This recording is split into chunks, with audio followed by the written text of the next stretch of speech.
এবার আপনাদেরকে যে খবর দেখাবো, মারাত্মক অভিযোগ। রাজ্যের বিরোধী দলনেতা শুভেন্দু অধিকারী তিনি এবার একটি ভিডিও পোস্ট করেছেন, আর সেই ভিডিওতে তিনি বড়সড় অভিযোগ করেছেন তৃণমূল কংগ্রেস নেতার বিরুদ্ধে।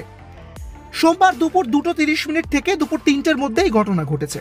সাতগাছিয়া বিধানসভা কেন্দ্রের অন্তর্গত বিষ্ণুপুর 2 ব্লকের তৃণমূল কংগ্রেসের সভাপতি নবকুমার বেতাল এবং তার স্ত্রী, তার পরিচয় সোমাশ্রী বেতাল, যিনি দক্ষিণ 24 পরগনা জেলা পরিষদের বিদ্যুৎ কর্মাধ্যক্ষা, তাদের এক পোষ্যকে সাধারণ মানুষের ব্যবহারকারী অ্যাম্বুলেন্সে করে আমতলা রুরাল হসপিটালে চিকিৎসার জন্য নিয়ে গিয়েছেন। হসপিটালের সুপার সহ সকল চিকিৎসক এবং নার্সরা বাইরে বেরিয়ে এসেছেন এবং সেই অ্যাম্বুলেন্সের মধ্যে কুকুরটির চিকিৎসা করেছেন। সমস্ত চিকিৎসা ব্যবস্থা তদারকি করেছেন চণ্ডী গ্রাম পঞ্চায়েতের প্রধান শ্রীমতী শুভ্রা ঘোষ। এমন অভিযোগ উঠছে, অ্যাম্বুলেন্সে করে তৃণমূল নেতা এবং তার স্ত্রী তাদের পোষ্যকে নিয়ে গিয়েছেন একটি রুরাল হসপিটালে, আমতলা রুরাল হসপিটাল। সোমবার এই ঘটনা ঘটেছে দুপুরবেলা।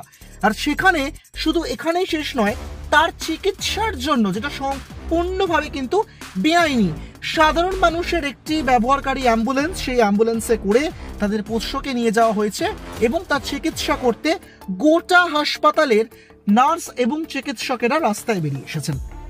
তারাই শুধু বেরোননি, একই সঙ্গে বেরিয়ে এসেছেন হাসপাতালের সুপার। এত বড় অভিযোগ করেছেন শুভেন্দু অধিকারী। আপনাদেরকে জানিয়ে রাখি, শুভেন্দু অধিকারীর পোস্ট করা এই ভিডিও সত্যতা যাচাই করেনি এক ঝলকে মিডিয়া। ব্যুরো রিপোর্ট, এক ঝলকে মিডিয়া, দক্ষিণ 24 পরগনা।